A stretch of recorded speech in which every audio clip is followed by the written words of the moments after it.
राजधानी भोपाल की नरोन्हा प्रशासन अकादमी में राज्य स्तरीय शिक्षक सम्मान समारोह आयोजित हुआ। राज्यपाल मंगू भाई पटेल और मुख्यमंत्री डॉक्टर मोहन यादव ने 14 उत्कृष्ट शिक्षकों को सम्मानित किया। मुख्यमंत्री ने घोषणा की कि 1.5 लाख शिक्षकों को चतुर्थ क्रमोन्नति वेतनमान मिलेगा, जिससे सरकार पर 117 करोड़ का अतिरिक्त भार आएगा। 55 लाख बच्चों के लिए 333 करोड़ के गणवेश राशि का भी अंतरण हुआ। सीएम बोले कि सरकारी शिक्षक सीबीएसई, आईसीएसई को भी टक्कर दे रहे हैं। 55 लाख बच्चों को आज जब 330 करोड़ की राशि और गणवेश की मिल रही है तो एक बार उनका अभिनंदन कर दे। उनके प्रकार से क्या स्कूल हमारे सरकारी हैं। आप कोई भी किसी का भी एग्जाम करा लो, सीबीएसई बोर्ड से भी चुनौती दिलाओ तो मध्य प्रदेश बोर्ड कम नहीं पढ़ रहा है, हमारे बच्चे भी आगे बढ़ रहे हैं। तो हमारा सरकारी प्राध्यापक, सरकारी शिक्षक उन सबसे बराबरी से मुकाबला कर रहा है। हमें इस बात का गर्व है। आपके साथ साथ सरकार भी गौरवान्वित हो रही है। मुख्यमंत्री डॉक्टर मोहन यादव ने कहा कि वेदों में गुरु को ध्यान, पूजा, मंत्र और मोक्ष का आधार बताया गया है। एआई और रोबोट के दौर में भी संस्कार सिर्फ गुरु ही दे सकते हैं। हमारी संस्कृति का मूल मंत्र है, जियो और जीने दो। कार्यक्रम का संदेश साफ था, उत्कृष्टता का सम्मान, गुरु के योगदान का अभिनंदन। अपनी संस्कृति में दबाने की, किसी को डराने की, इस बात में विश्वास नहीं करते। जियो और जीने दो की बात करते। आज के जमाने में एआई का जमाना हो सकता है, रोबोट का जमाना हो सकता है। ये मशीनें तो बहुत अच्छी से अच्छी बना सकते, लेकिन संस्कार तो गुरु ही दे सकते हैं। ये संस्कार हमारी परंपरा से ही आते। इधर विपक्ष ने सवाल उठाया है कि शिक्षकों की भारी कमी है, फिर भी अतिथि शिक्षकों को नौकरी क्यों नहीं दिए जा रहे। विपक्ष की नजरों में प्रदेश के 15,000 से ज्यादा शिक्षक बाबूगिरी में व्यस्त हैं, तो बच्चों की पढ़ाई कौन कराएगा। इसके अलावा विपक्ष बिना भवन के स्कूलों और 50 लाख बच्चों के स्कूल छोड़े जाने का भी मुद्दा उठा रही है। कांग्रेस का आरोप है कि शिक्षक सम्मान के पीछे शिक्षा व्यवस्था की असली तस्वीर को छिपाया जा रहा है। 1/4 जब खत्म हो गया शिक्षा सत्र, तब गणवेश देने का क्या मतलब है। स्पोर्ट्स कैलेंडर और एक्स्ट्रा करिकुलर एक्टिविटीज का कैलेंडर उसी समय पे फॉलो होना चाहिए। अब बताइए, आप कह रहे हैं गणवेश अभी दे रहे हैं, 90 दिन का शिक्षा सत्र खत्म हो गया। एक तरफ मुख्यमंत्री का दावा है कि सरकारी स्कूलों के बच्चे कठिन परीक्षाओं में उत्कृष्ट प्रदर्शन कर रहे हैं, वहीं दूसरी तरफ विपक्ष का तर्क भी है कि शिक्षा मंत्री खुद मान चुके हैं कि 500 शिक्षक स्कूलों में पढ़ाने के बजाय किराए पर लोग लगाए हुए हैं। यानी कि सवाल यही है, क्या वाकई में शिक्षक सम्मान का ये समारोह गुरु का गौरव बढ़ा रहा है या फिर शिक्षा व्यवस्था की खामियों पर चादर डाल रहा है। Bureau report, TV 24।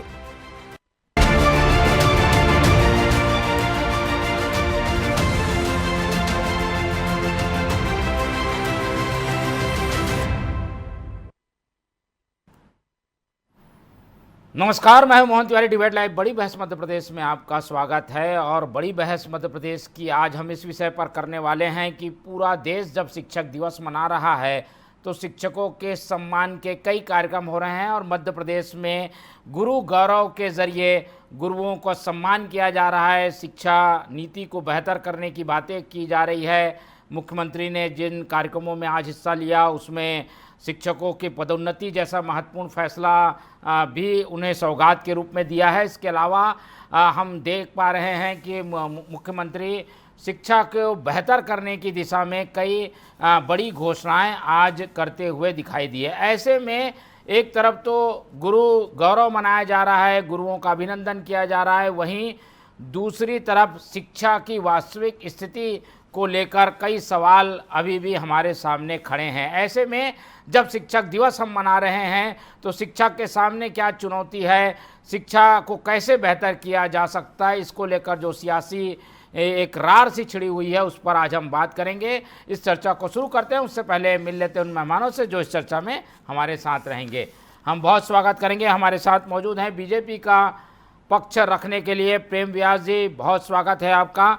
हमारे साथ कांग्रेस का पक्ष रखने के लिए जुड़ रहे हैं ज्योति पटेल जी, बहुत स्वागत करेंगे आपका, और इस पूरे मामले का राजनीतिक विश्लेषण हमारे साथ शेयर करेंगे। हमारे साथ जुड़ रहे हैं गौरव चतुर्वेदी जी, बहुत स्वागत करेंगे आपका। तो तीनों मेहमान हमारे साथ बने हुए हैं, और जैसा कि हमने बताया कि गुरु गौरव के ज़रिए एक परंपरा शिक्षक दिवस में शिक्षकों के सम्मान करने की बनी हुई है। इस दौरान कई महत्वपूर्ण बातें कही गई, घोषणाएं की गई, शिक्षा की दिशा में सरकार क्या सोचती है ये पता चला, लेकिन कुछ शिक्षा को लेकर चुनौतियां भी हैं, उस पर भी एक एक करके हम बात करेंगे। तो सबसे पहले गौरव जी, जैसा कि हम बता रहे हैं कि शिक्षक दिवस था आज, गुरु गौरव दिवस अभिनंदन जो है वो कार्यक्रम हुआ है। इसमें मुख्यमंत्री ने महत्वपूर्ण बातें ये कही कि भाई शिक्षकों को बेहतर सुविधाएं वो देंगे, पदोन्नति का जो उनकी लंबी मांग थी पेंडिंग वो पूरी कर दी है, और बच्चों को गणवेश भी बांटा गया। लेकिन शिक्षा की चुनौती अपनी जगह है, सरकार के दावे अपनी जगह है। इन दावों और चुनौतियों को लेकर आपका क्या मंथन है? कितनी दावे में सच्चाई है, और विपक्ष जो बातें कह रही है वो चुनौतियां भी क्या हमारे सामने खड़ी है? जो काम कर रही है वो अपनी जगह है, लेकिन सरकार को इससे बेहतर काम करने की आवश्यकता है। बात सरकारी स्कूलों की नहीं है, बात निजी स्कूलों की भी है। और चूंकि मध्य प्रदेश के जो मुख्यमंत्री मोहन यादव जी हैं और जो सरकार की शिक्षा नीति की बड़ाई कर रहे हैं, वो स्वयं उच्च शिक्षा मंत्री रहे हैं, छात्र राजनीति से आए हैं, तो शिक्षकों के उस संघर्ष को समझते हैं। और वो जो संघर्ष है उसे अगर आपने सही तरीके से समझा और सही तरीके से दूर किया, तो मुझे लगता है कि मध्य प्रदेश में जो शिक्षक या शैक्षणिक वातावरण जो है वो बेहतर होता जाएगा। उसके पीछे कुछ वजह है कि एक शिक्षक सवेरे उठता है और स्कूल जाता है, और स्कूल से आने के बाद जो उसके कार्यशील घंटे होते हैं, जिस तरीके से वो काम करता है या अपने बच्चों को पढ़ाता है, जैसे अपने घर में पढ़ाई की तैयारी करता है दूसरे दिन की, या जो पढ़ाया है उसका वैल्यूएशन करता है, उसको लेकर मेरा मानना है कि शिक्षकों की भर्ती और अधिक होना चाहिए। पर्याप्त शिक्षकों पहली चीज, और दूसरी चीज पर्याप्त शिक्षकों के साथ साथ एक ऐसी व्यवस्था हो, जैसे पुलिसिंग सेक्टर में बात की जा रही है कि जांच अधिकारी अलग हो और कानून व्यवस्था संभालने वाले अधिकारी अलग हों। ऐसे ही वैल्यूएशन करने वाले शिक्षकों की को अलग किया जाना चाहिए और पढ़ाने वाले शिक्षकों को अलग किया जाना चाहिए। अगर हम उनको व्यवस्थित तरीके से पढ़ाने का अवसर प्रदान करेंगे तो शिक्षा का स्तर सुधरेगा। दूसरी बात, कई जगह पर शिक्षकों का उनके घर से स्कूल की दूरी, इसे भी प्रॉपर तरीके से अगर दूरी को निर्धारित कर दिया जाए और उनको आसपास वातावरण उपलब्ध करा दिया जाए तो शिक्षक और बेहतर तरीके से काम कर पाएगा। तीसरी बात है कि जिन शिक्षकों को अन्य दीगर कामों में लगाया जाता है वहां से उनको हटाया जाए, वहां ना लगाया जाए। जैसे कभी चुनावी कार्य में लगा दिया जाता है, कभी किसी अभियान में लगा दिया जाता है, तो इससे बच्चों की पढ़ाई का स्तर बिगड़ता है, तो सुधर नहीं पाता क्योंकि पर्याप्त पढ़ाई नहीं हो पाती। तो इन चीजों को ध्यान देने की जरूरत है, और जो बाकी संस्कार देने के विषय हैं उन्हें भी शैक्षणिक कोर्सेज में जोड़ना चाहिए तो ज्यादा बेहतर होगा। ठीक है, चलिए, तो शिक्षकों की कमी भी एक बड़ी चुनौती है। हम शिक्षा सम्मान की बात जरूर करते रहें, पर शिक्षकों की कमी कुछ जो अधोसंरचना स्तर पे काम होना है वो, और गुणवत्ता, इन तीनों दिशाओं में काम करने की ज़रूरत बनी हुई है। दावे अपनी जगह होंगे। विपक्ष की पहले सुन लेते हैं, ज्योति जी हमारे साथ जुड़ गई हैं, उनकी ओर रुख कर लेते हैं। ज्योति जी, आज का दिन काफ़ी महत्वपूर्ण है, शिक्षकों का सम्मान हो रहा है और शिक्षा के बेहतर की बात हो रही है, उस दिशा में सरकार काम करने की बात भी कह रही है। विपक्ष को क्या लग रहा है, क्या ये सारे प्रयास काफ़ी नहीं है? क्या हम जिस दिशा में आगे बढ़ रहे हैं उसे विपक्ष कैसे देखता है? देखिए, सबसे पहले आज शिक्षक दिवस के उपलक्ष्य में मैं शिक्षकों के प्रति सम्मान व्यक्त करना चाहूंगी। गुरुर ब्रह्मा गुरुर विष्णु गुरुर देव महेश्वरा गुरुर साक्षात परम ब्रह्मा तस्मै श्री गुरुवे नमः। और हम ऐसे समस्त गुरुओं को जिन्होंने अपने शिक्षा और समर्पण के दम पर पूरे देश के छात्रों का भविष्य उज्जवल करने का काम किया है, वैसे समस्त गुरुओं को, ऐसे समस्त शिक्षकों को मैं इस आपके चैनल के माध्यम से नमन करना चाहूंगी। परंतु आज हम देख रहे हैं कि इसके उलट कहीं ना कहीं भारतीय जनता पार्टी की जो सरकार है वो शिक्षा व्यवस्था की नाकामी को, शिक्षा व्यवस्था की बदहाली को छुपाने का प्रयास इस शिक्षक सम्मान के पीछे कर रही है। मैं ये बात इसलिए कर रही हूँ क्योंकि आज कहीं ना कहीं हम देखते हैं ग्रामीण क्षेत्रों में, चूंकि मैं भी ग्रामीण क्षेत्र से आती हूँ और ग्रामीण क्षेत्र की शिक्षा की बदहाली को जब देखती हूँ तो वाकई में दिल दहल जाता है। क्योंकि आज जिस तरीके से हमारे शिक्षा व्यवस्था की हालात हैं, चाहे हम स्कूलों की बात कर लें, शिक्षकों की बात कर लें या छात्रों की बात कर लें, मैं पहले शिक्षकों स्कूलों पर आती हूँ कि हमारे यहाँ 1275 स्कूल ऐसे हैं जिनमें एक भी टीचर नहीं है। 6858 स्कूल ऐसे हैं जिनमें केवल एक शिक्षक है और 3500 स्कूल ऐसे हैं जिनमें एक भी छात्र नहीं है। इसका मतलब ये है कि आप ये देखिए कि शिक्षा से कहीं ना कहीं ग्रामीण क्षेत्रों में जो है लोगों का विश्वास उठता जा रहा है। एक और बात कहना चाहूंगी कि आप ये देखिए कि 5500 सरकारी स्कूल ऐसे हैं, अभी वर्तमान में 5500 सरकारी स्कूल जिनमें क्लास 1 में, मतलब पहली कक्षा में एक भी एडमिशन नहीं हुआ है। इसका मतलब ये है कि सरकारी स्कूलों से जो पेरेंट्स का है या ग्रामीण क्षेत्र के बच्चों का या उनके पेरेंट्स का जो है वो उससे ध्यान हटता जा रहा है। और ये केवल इसलिए हो रहा है कि भारतीय जनता पार्टी की सरकार भ्रष्टाचार करने में लगी हुई है। स्कूलों की शिक्षा पर 1% भी ध्यान उनका नहीं है। आज 23,000 स्कूल ऐसे हैं जिनमें केवल 3 से 5 बच्चों के एडमिशन है। तो ये कितनी शर्मनाक बात है, कितनी संवेदनशील बात है और हमारी सरकार का ध्यान इस तरफ नहीं जा रहा है। एक बात और कहना चाहूंगी कि आज जो शिक्षा सम्मान की बात कर रहे हैं राव उदय प्रताप सिंह शिक्षा मंत्री हैं, तो ये वही शिक्षा मंत्री हैं आज शिक्षा सम्मान की बात कर रहे हैं, शिक्षकों का सम्मान कर रहे हैं और इन्होंने शिक्षकों का अपमान करने में कहीं कोई कमी नहीं छोड़ी है। ठीक है, चलिए ठीक है, आपकी बातें अपनी जगह है और कुछ आंकड़े जैसे कि आप बता रहे हैं उससे लगता भी है कि शिक्षा को और बेहतर करने की ज़रूरत है और ये ज़रूरत हमेशा बनी रहती है। ज्योति जी ने जो बातें कही वो सवाल के रूप में मैं प्रेम जी से पूछ लेता हूँ। प्रेम जी, शिक्षकों की कमी है, शिक्षा की गुणवत्ता बेहतर नहीं है, बिल्डिंग कई जगह नहीं है, ऐसे में हम कैसे भविष्य गढ़ेंगे? कम से कम शिक्षक दिवस के दिन तो इस पर मंथन होना चाहिए, ना कि बड़े बड़े दावे उपलब्धियां गिनाने के बजाय हमें चुनौतियों को भी देखना होगा, जो सच्चाई है। देखिए मोहन जी, सर्वप्रथम तो आपको और ज्योति जी को शिक्षक दिवस की हार्दिक शुभकामनाएं और गौरव जी को विशेष प्रणाम शिक्षक दिवस पर। और दूसरी बात है कि जो आपने प्रश्न करा, निश्चित रूप से उसका जवाब देने के लिए मैं बाध्य हूँ। आज मध्य प्रदेश में अगर पूर्व की कांग्रेस शासन की, मुझे हंसी आती जब ये कहा जाता है कि दिल दहल जाता है, जब जो है तबेलों में बैठ के विद्यार्थी विद्या अर्जन करते थे तब दिल नहीं दहलता था। अतिरिक्त शिक्षिकाएं जो है अपनी मांगे मनाने के लिए मुंडन कर लेती थी, तब दिल नहीं दहलता था।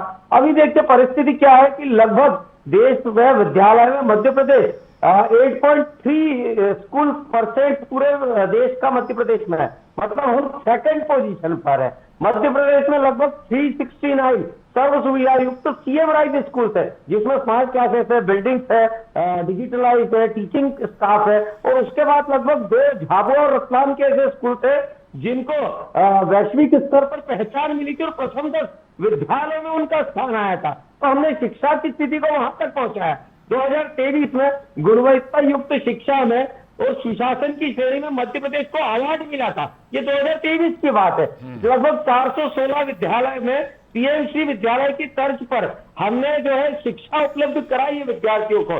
लगभग 6,39,000 टीचर यहाँ पर विद्यार्थियों को पढ़ाने का कार्य कर रहे हैं। लगभग जो 1.5 लाख के आसपास विद्यार्थी है। तो मुझे लगता है जिस तरह से हमने पिछले समय में कार्य किया, और यूनिवर्सिटीज की बात करेंगे तो 2 केंद्रीय विश्वविद्यालय मध्य प्रदेश में, 16 राज्य विश्वविद्यालय, लगभग 20 जो है निजी विश्वविद्यालय, 3 डीम्ड यूनिवर्सिटी है, 3 राष्ट्रीय महत्व की संस्थान है, 1 IIT है, 1 NIT है, 1 IIM है, 1 IISER है, अखिल भारतीय आयुर्विज्ञान है। ये सब करके लिखा है 20 वर्षों में। उसके कारण ही आज मध्य प्रदेश की स्थिति ये है कि आप देखेंगे कि औद्योगिक पार्क की बात हो और कई बार बच्चे बाहर से पढ़ने आज विद्या अर्जन करने मध्य प्रदेश में आ रहे हैं। तो एक मोड़ और था जब तबेलों में बैठ के जो है विद्या अर्जन किया जाता था, दूसरा बोध और है कि जहां पे सर्व सुविधा युक्त शिक्षा बच्चों को दी जा रही है, और सिर्फ यही नहीं, एक सर्वे के मुताबिक लगभग 90% स्कूल्स में आज लाइट्स की व्यवस्था है, 90% स्कूल्स में जो है पानी की व्यवस्था है, अलग शौचालयों की व्यवस्था है, लैब की लेकिन प्रेम जी, व्यवस्था आप लोगों का शासन भी तो 20 साल हो चुका है। अब हर चीज कांग्रेस पर तो नहीं थोपी जा सकी है। अभी जो अच्छाई है वो भी आपके जिम्मे है, अगर कुछ बुराई है तो भी आपके जिम्मे है वो। नहीं मोहन जी, इसीलिए तो मैं बता रहा हूँ 20 सालों के सफर में हमने क्या क्या करके दिखाया है। 8.3% लेके जाना, पूरे देश का जो है सेकंड पोजीशन मध्य प्रदेश का आना, यह अपने आप में प्रदर्शित करता है कि जब आपको बीमारू राज्य मिलता है तो विकासों के अन्य पायामों के साथ में आप शिक्षा में क्या कार्य कर रहे हैं। तो इसीलिए मैंने बताया कि इतनी यूनिवर्सिटीज है, 2 केंद्रीय विश्वविद्यालय तभी आएंगे ना जब यहाँ पर इंफ्रास्ट्रक्चर बेहतर होगा। बच्चों के जीवन में मूलचूल परिवर्तन के लिए 2020 में नई शिक्षा नीति लेकर आदरणीय मुख्यमंत्री डॉक्टर मोहन यादव जी एनरोलमेंट बढ़ाने के लिए सतत प्रयास कर रहे हैं। कई बार जो है इंफ्रास्ट्रक्चर पर हमने काम करा, और कई विद्यालय बंद होने के कारण ये था कि कई 4-5 विद्यालयों का मिला के हमने चलिए, बिल्कुल आपके भी आंकड़े हैं अपने पास, लेकिन हम इसको एक न्यूट्रल राय, एक निष्पक्ष दृष्टिकोण से भी देखना चाहते हैं। गौरव जी हमारे साथ बने हुए हैं, उनसे समझने की कोशिश करते हैं। गौरव जी, दोनों पक्षों के अपनी अपनी दलीलें हैं, कुछ काम अभी बाकी होंगे, ये हम कह नहीं सकते कि पूरे काम हो गए होंगे, पर यह भी है कि कुछ पहले की जगह हम अच्छी जगह पर खड़े भी दिखाई देते हैं। इसके बावजूद कुछ काम को अभी ऐसी स्थिति भी है जिसे करना काफ़ी जरूरी है, जिससे शिक्षा बेहतर हो। आपकी क्या सलाह है? राजनीति से परे हटकर इन दलीलों को आप कैसे देखते हैं? चूंकि आज शिक्षकों का दिन है तो हमें बात शिक्षकों के उन्नयन की करना चाहिए जी। हालांकि ज्योति पटेल जी ने भी आंकड़े, वास्तविक आंकड़े रखे, करीब करीब वास्तविक आंकड़े हैं। प्रेम व्यास जी भी अपनी बात सही कह रहे हैं, लेकिन उसके बाद भी मध्य प्रदेश में व्यापम जैसा घोटाला हो जाता है, मध्य प्रदेश में नर्सिंग घोटाला हो जाता है, इस तरफ भी ध्यान दिए जाने की जरूरत है। लेकिन मैं अब जो मूल विषय है शिक्षकों के उन्नयन का, उस पर आना चाहूंगा कि चूंकि पूरे प्रदेश में शिक्षकों की जो भी कमी है, जिस स्तर पर भी है, उस कमी को दूर करना चाहिए, और उस कमी को दूर करते हुए एक ऐसा वातावरण बनाया जाना चाहिए कि जिसमें शिक्षक रिलैक्स होकर के काम करे। एक शिक्षक के ऊपर जो बोझ है, उस बोझ को आप जब तक कम नहीं करेंगे तब तक वो शिक्षक सही तरीके से शिक्षा नहीं दे पाएगा। ऐसे प्राइवेट स्कूलों की भी हालत है मध्य प्रदेश में, और यही हालत सरकारी स्कूलों की है। जो उनको सुविधाएं चाहिए है, जो वातावरण चाहिए है, वो वातावरण उपलब्ध कराया जाए तो शिक्षक बेहतर प्रदर्शन करेंगे और शिक्षकों की संख्या बढ़ाई जाए। सबसे इम्पोर्टेंट है जो शिक्षकों की कमी है उसे दूर करना, चाहे स्कूलों की बात करें हम, या कॉलेजों की बात करें, या मेडिकल कॉलेजेस की बात करें। आज हमारे पास मेडिकल कॉलेजेस की संख्या बढ़ गई है, लेकिन उनमें पढ़ाने वाले प्राध्यापक नहीं है, लेक्चरर्स नहीं है, प्रोफेसर नहीं है। इसे दूर करने की आवश्यकता है, और शिक्षकों को जो हम बेहतर उनका भुगतान कर सकते हैं, उनकी सेवा का भुगतान कर सकते हैं, उस दिशा में सरकार को सोचना चाहिए। ठीक है। और जो सियासी मंचों पे दावे होते हैं, क्या वो जमीनी स्तर पर भी वैसे ही हमें देखने को मिलते हैं? आपका क्या आकलन है? देखिए, सियासी मंचों पर दावे अपनी अपनी जगह होते हैं। मैंने आपको बता दिया कि जिस तरीके से प्रेम व्यास जी अपनी उपलब्धियां गिना रहे थे, उसी दौर का व्यापम घोटाला था, उसी दौर का नर्सिंग कॉलेज घोटाला रहा। तो ऐसे घोटालों को भी रोकने की आवश्यकता है, और जो ज्योति पटेल जी आंकड़े रख रही हैं, उन आंकड़ों को अध्ययन करके उन समस्याओं को दूर करने का काम करें तो ज्यादा बेहतर होगा। ठीक है, चलिए। और आज के वर्तमान में जो घोषणाएं हुई उस पर आते हैं, जो ज्योति जी से टिप्पणी लेते हैं। ज्योति जी, 1.5 लाख से अधिक शिक्षकों को जो है वो बढ़ा हुआ वेतनमान मिलने वाला है, गणवेश बांट दिए गए हैं, स्कूल सारे बेहतर कर दिए गए हैं, ऐसे दावे किए गए हैं। तो ये सारी चीज़ें बताती है कि शिक्षा को लेकर सरकार गंभीर भी है और इस दिशा में आगे भी बढ़ रही है। आप लोगों को क्या लगता है, और क्या इसमें बेहतर किया जाए? सुझाव के रूप में कुछ बता दे तो प्रेम जी सरकार तक वो बात पहुंचाए। जी बिल्कुल बिल्कुल, मैं बताना चाहूंगी, और आपके चैनल के माध्यम से सरकार तक पहुंचे तो बहुत अच्छी बात है। देखिए, आज मैं बात करना चाहूंगी शिक्षा मंत्री की। तो आज शिक्षकों का सम्मान तो ये कर रहे हैं, परंतु आप ये बताइए कि 68,000 अतिथि शिक्षकों का क्या जिनकी नियमितीकरण की बात चल रही है, 68-70 हजार लगभग ऐसे पद हैं जो खाली हैं, और 68 हजार अतिथि शिक्षक जो है वो अभी भी नियमितीकरण के लिए भटक रहे हैं।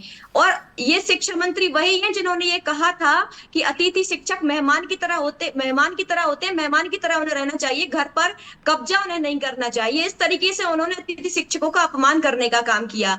और ये बात इसलिए कह रही हूं मैं कि ये एक समय पर ये शिक्षा मंत्री राव उदय प्रताप सिंह ने ये भी कहा था कि 500 शिक्षक ऐसे हैं जिनकी जगह पर 10 से 15 हजार में दूसरे शिक्षकों को लगाए हुए हैं पढ़ने के लिए।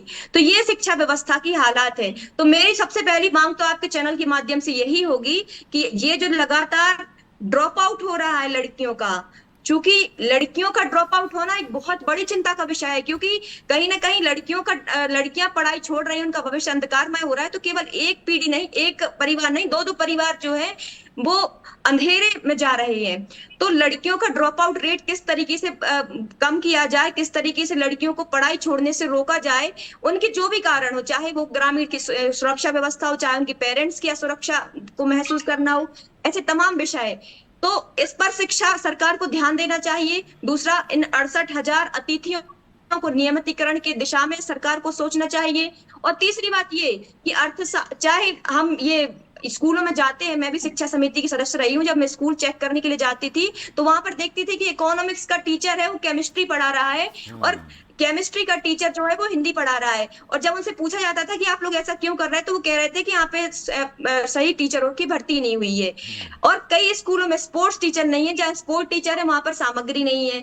और 10वीं 11वीं 12वीं में एक लैब होती है, और हम यदि जाते हैं स्कूलों में तो लैब हमेशा बंद पड़ी रहती है, और यदि लैब खुलवा करके देखते हैं तो सारे उपकरणों पर धूल, टूटे फूटे उपकरण वहां पर पड़े होते हैं। तो ये शिक्षा व्यवस्था की हालात है। तो इस पर कहीं ना कहीं भारतीय जनता पार्टी को इवेंटबाजी से बाहर निकल करके इन सब चीजों पर सोचने की आवश्यकता है कि किस तरीके से हम बच्चों को बहुत अच्छी पढ़ाई, बहुत अच्छी शिक्षा दे सकते हैं। बिल्कुल। और ये जो चिंता है इस पर सबका ध्यान जाना चाहिए। कुछ चिंता बिंदुओं के रूप में पेश की है जो ज्योति जी ने। प्रेम जी, क्या इस तरीके के आयोजन और इवेंट के ज़रिए सच्चाई को छुपाने की कोशिश होती है क्या? जिस ढंग की लिस्ट गिनाई अभी ज्योति जी ने, उससे लगता है कि काफ़ी चीज़ें हैं जिन्हें सुधारने की ज़रूरत है। नहीं मोहन जी, मुझे लगता है अगर शिक्षकों का सम्मान होता है तो कोई इवेंट नहीं होता। निश्चित रूप से जब भी शिक्षकों का सम्मान होता है तो एक संदेश जाता है समाज के बीच में।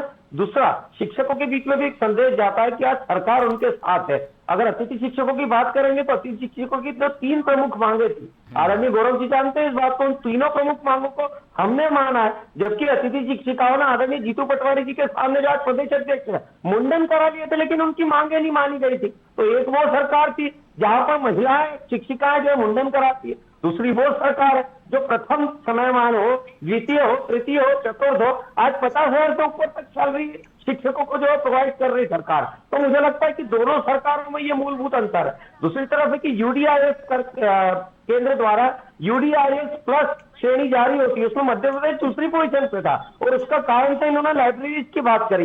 वो जो सर्वे हुआ था उसमें पानी की परिस्थिति, बिजली की परिस्थिति, लाइब्रेरी की परिस्थिति, चिकित्सा सुविधा की परिस्थिति, उसके बाद में शौचालय की परिस्थितियां, उसके बाद में जो है इंटरनेट कनेक्शन है कि नहीं विद्यालय में, इसकी परिस्थिति के बाद में जो है वो यूडीआईएस में 2nd श्रेणी मध्य प्रदेश को दी गई। तो मुझे लगता है जो सुधार की आवश्यकता है निश्चित रूप से उसमें सुधार किया जाएगा। लेकिन अगर हम सुधार करके बैठे, लगभग 6 लाख हमने जो है शिक्षक यहाँ पर बनाए, लगभग 1,53,00,000 जो है बच्चे यहाँ पर अध्ययनरत है, इतनी सारी यूनिवर्सिटीज है, इतने सारे विद्यालय है, और ये सुविधाएं अगर बच्चों को दिए तो निश्चित रूप से एक सकारात्मक संदेश समाज और बच्चों के बीच में हमने जाने का प्रयास किया। दूसरा, एनएफएचएस के सर्वे में शैक्षणिक स्तर सुधरा है मध्य प्रदेश का, महिलाओं के शिक्षक का स्तर भी सुधरा है। तो मुझे लगता है और सुधार की आवश्यकता है, प्रदेश सरकार और सुधार की तरफ।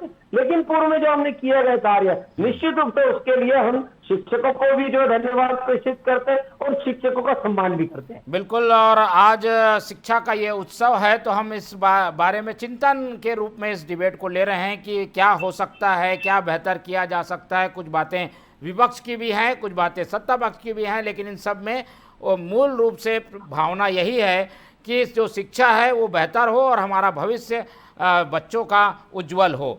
आज समय इतना ही है, इसलिए चर्चा को यहीं खत्म करेंगे। इस चर्चा में हमारे साथ गौरव चतुर्वेदी जी जुड़े, उनका धन्यवाद। ज्योति जी ने समय दिया, उनका धन्यवाद। प्रेम जी हमारे साथ बने रहे, उनका बहुत बहुत धन्यवाद। तो तीनों मेहमानों को धन्यवाद कहते हुए आज की चर्चा यहीं खत्म करते हैं और आप लोग से रखते हैं उम्मीद कि आप लोग देखते रहेंगे TV24। रखिए अपना बहुत ख्याल। नमस्कार।